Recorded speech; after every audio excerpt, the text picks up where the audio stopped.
I'm going to call to order the November 9th Finance and Audit Committee meeting. It is 3:30, and I will read the statement of announcement.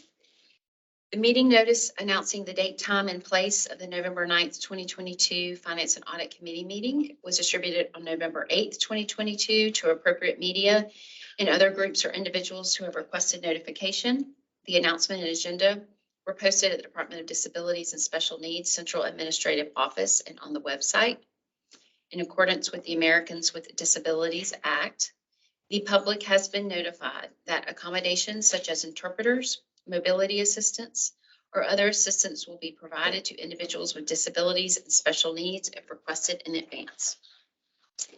All right, and the next item, actually, can I get a motion to approve the agenda for today? So moved. Second. Great. The agenda is approved as presented.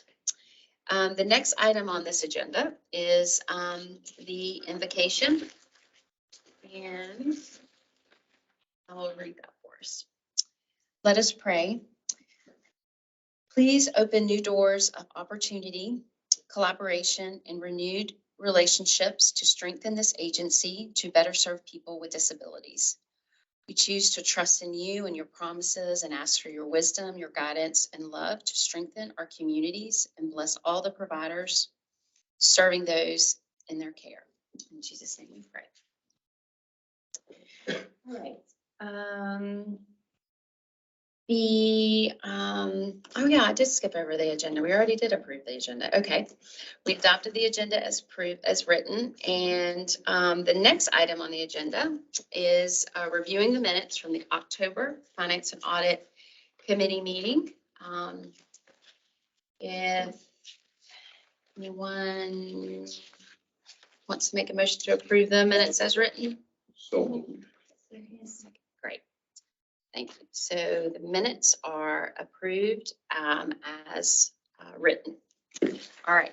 So the next item on our agenda today is the financial approval and threshold report. And Quincy is going to talk with us about some cooperative grants that were included in the 23 spending plan that we have that we discussed back in August. So this is a program on that list. So on page 6 of your packet, like Commissioner Blackwood said, as part of the fiscal year 23 spending plan, the commission set aside $400,000 for cooperative training grants. We are asking for approval to increase these grants to $1 million. The grant is still in the planning phase, but we've recognized that $400,000 will not be enough to sustain this new initiative, as well as the multi-year approach the agency is seeking. These grant programs are designed to facilitate a cooperative approach to meet current staffing and training challenges for providers.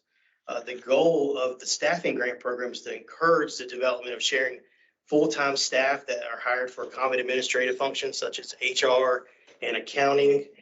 The training grant program is going to be designed to offer providers the opportunity to share knowledge, promising practices, and offer a chance to problem solve with other professionals.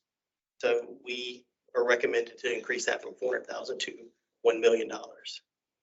Okay. And the million would go over a few years, or? We're wanting a multi-year approach just because sometimes it's hard to get these pilot programs off the ground and get, providers engaged in that. So we want to give them the opportunity to at least have more than a year to be able to get, the collaboration going between providers. So.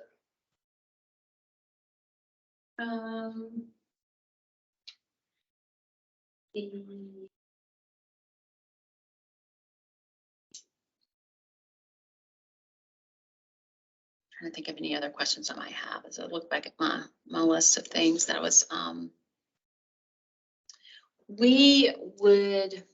DDSN would administer all of these elements of this program. I mean, the grants, like, so that you were, I think you just explain again how the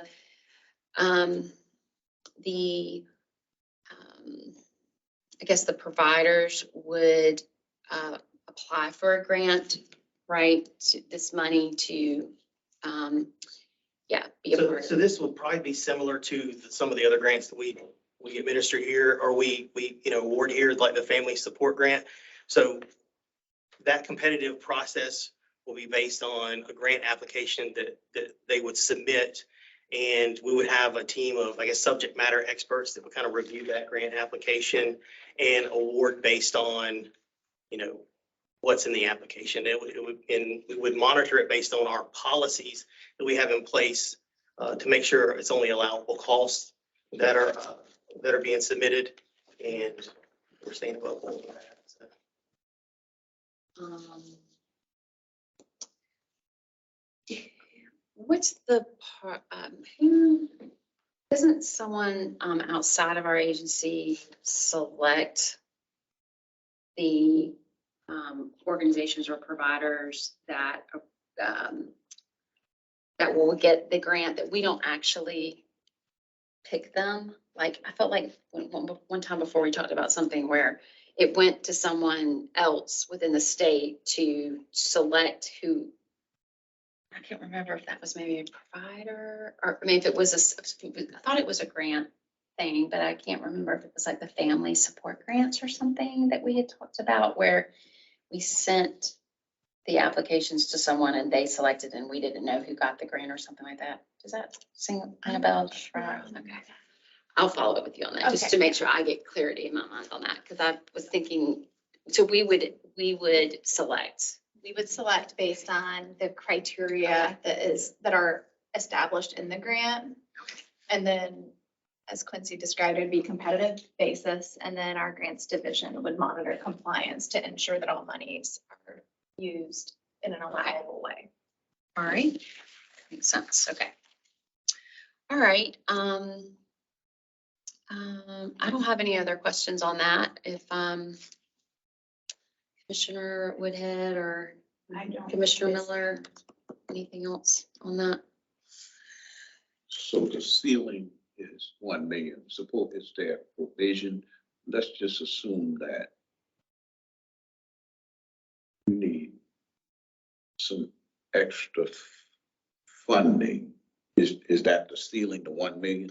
That's the ceiling. So again, we're kind of in the planning phases, but as we have reviewed similar grant procedures, whether in other states or federal programs that are comparable, what we realized was if we anticipate we will have multiple applicants.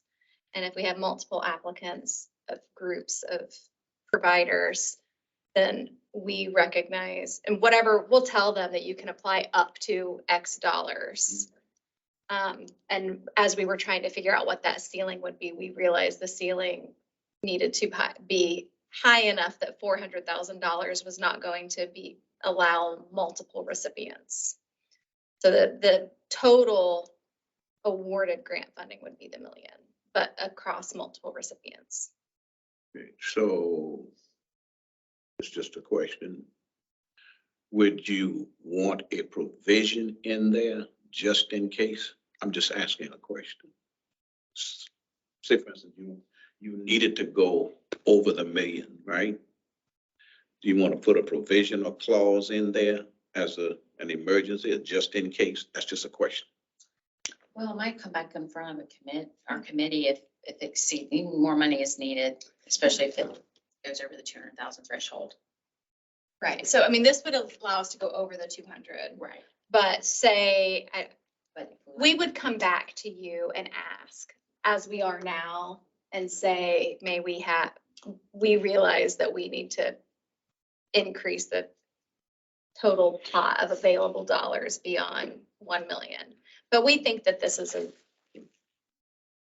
a very reasonable number. We've put a lot of thought into coming to you to ask for the additional dollars.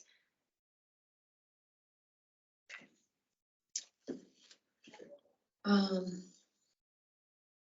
right, well, then, if we are okay with the request of the agency to increase the amount from 400 to $1 million for the grants.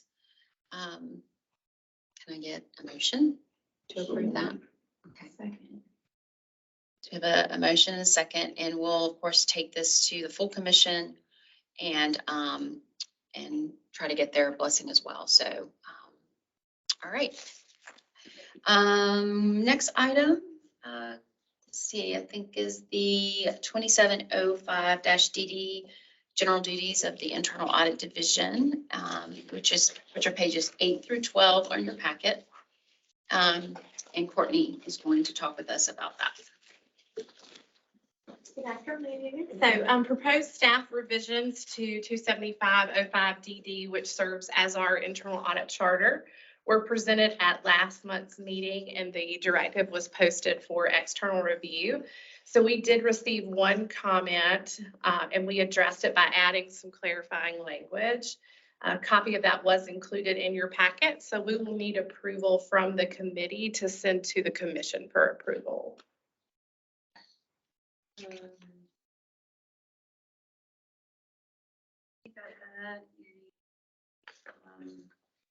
Questions about the current final draft? Anybody else have any questions on this particular directive? We saw it a month ago, and then it was put out for public input, and so this is the final. Do you recall which area received the clarity that was asked? It's on page 10 of your packet. So we had the internal audit was authorized to have full, free, and unrestricted access to functions, records, property, and personnel. And we separated it into two line items, one for DDSN areas and one for the DSM boards and the contracted service providers, just to clarify based on the comment that we received that internal audit scope would be restricted to DDSN service areas with the boards and the contracted service providers. Okay, got it. All right.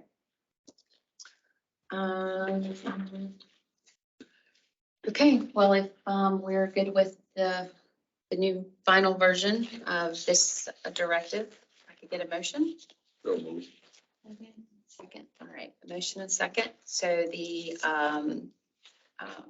no further discussion, the directive will be approved. All right, so Courtney is going to give a brief internal audit update as well. We are continuing to receive and review agreed upon procedures reports that we refer to as ROAPs and corrective action plans or CAPs.